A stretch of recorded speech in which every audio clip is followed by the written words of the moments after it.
मेरी एक बीवी थी, गुलाब की तरह खूबसूरत, मोती की तरह आबदार, कोहिनूर की तरह बेशकीमती, नेकी की तरह नेक, चांद की तरह सादी, लड़कपन की हंसी की तरह भोली और जान की तरह प्यारी।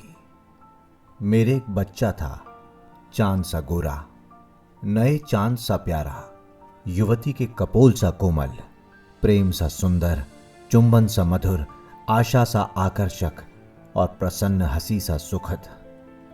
मेरी एक मां थी, मस्जिद की तरह बूढ़ी, आम की तरह पकी, दया की तरह उदार, दुआ की तरह मददगार, प्रकृति की तरह करुणामयी, खुदा की तरह प्यारी और कुरान पाक की तरह पाक। मेरी एक दर्जी की दुकान थी, वो मेरी गरीबी के बुढ़ापे की लकड़ी थी। वही मेरे 4 आदमियों के परिवार के होटल की मालकिन थी। वही मेरी रोजी थी, वही मेरी रोटी थी। वही मेरे उजड़े घर की फूस की टट्टी थी। वही मेरी झोपड़ी का चिराग थी। बीवी की हंसी, बच्चे की खुशी, मां की दुआ, खुदा की याद, सब कुछ वही था। वही मेरी दुनिया थी। मेरी एक बुरी आदत थी, हाँ, बुरी आदत थी। अब तो जान गया हूं, अब तो मान रहा हूं, अब झूठ क्यों बोलूं। मेरी एक बुरी आदत थी।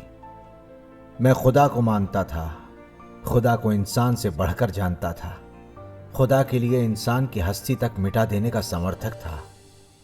मेरी एक मित्र मंडली थी, उसमें एक से एक जाहिल और आवारा इंसान थे। हर एक आदमी कुरान का हाफिज होने का दावेदार था। हर एक आदमी पैगंबर और खुदा का असली जानकार था। हर एक आदमी दुनिया की 1.5 अक्ल में से 1.25 अक्ल का खुद हकदार था। हर एक आदमी पहुंचा हुआ था। हर एक आदमी मुसल्लम ईमान था। मेरी एक बदकिस्मती थी, उसने मुझे उस दिन जुम्मा की नमाज के बहाने मस्जिद में भेज दिया। भेज क्या दिया, घसीट ले गई। उसी ने नमाज के वक्त एक हिंदू जुलूस को मस्जिद के सामने पहुंचाया। उसी ने मुसलमानों को बाजा रुकवाने पर उतारू किया। उसी ने हिंदुओं को अपने हक के नाम पर अड़ाया। उसी ने दोनों दलों में घुर्रा घुर्री कराया, डंडे, तीर, तलवार, बर्छे निकलवाए और अंत में उसी ने मुझे इच्छा के विरुद्ध मजहब के नाम पर मैदान में कूदा दिया और शहीद बना दिया।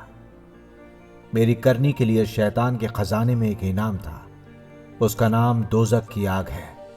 इस वक्त मैं उसी आग की खोखार लपटों में परेशान हूं, हाय हाय कर रहा हूं।